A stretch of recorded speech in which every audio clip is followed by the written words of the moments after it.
Hello, I'm Laurie Strong, and this is the library budget and vendor list that I have prepared. I am mentoring in the Harrington Elementary Library and have based it off what I would buy if I were purchasing for that library according to what they already have and what their needs are.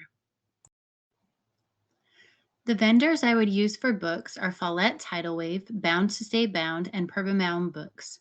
I have heard other librarians talk about these vendors, and my mentor usually purchases from them. She particularly likes that they can come pre processed. Her library is also getting all new flexible furniture this month and has included me in that process. We had a choice between three vendors, which included Worthington, McCoy Rockford, and Indeco. I liked that all of these companies had many different options and were versatile in making a customizable space. For makerspace materials, I chose the library store, school outfitters, and Hand to Mind.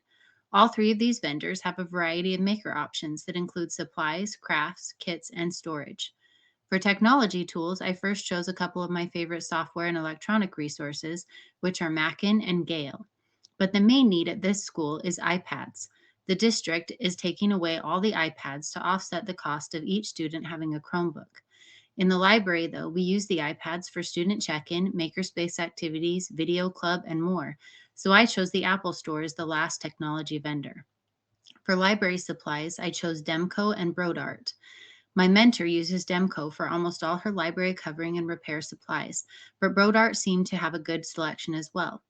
We also use Oriental Trading quite a bit for decorations for book fairs and makerspace supplies, and they have great prices. I mentioned that our district is getting rid of iPads, so that is my number one priority of what to purchase with the library budget. I would purchase 12 iPads to be used for a variety of purposes. The other big purchase I would make is a STEM makerspace cart. We have one makerspace cart, but it is full of craft supplies. All the grades at this school attend Spanish classes twice a week, so the older grades do not get to come to library lessons very often. I would love for there to be a STEM cart that teachers can check out or that the librarian could use to do mobile library lessons in the classroom. This school participates in Battle of the Books for the Bluebonnet books each year, so having multiple sets of these books is a must. Having a durable set from Bound to Stay Bound would be a great use of this budget. Another great purchase would be this reading hideaway. We have a few kids with sensory needs who have a hard time when things get a little overwhelming during checkouts. Having a quiet, calm spot for them to go would be a great thing. You can also never have enough soft seating in an elementary library. Right now, there are not many spots for quiet reading after students check out, and I'd love to provide more options for them to do this and get two more. Another issue in the library is having a few of the nonfiction series scattered throughout the library, like Nathan Hale's Hazardous Tales and the Who Is books.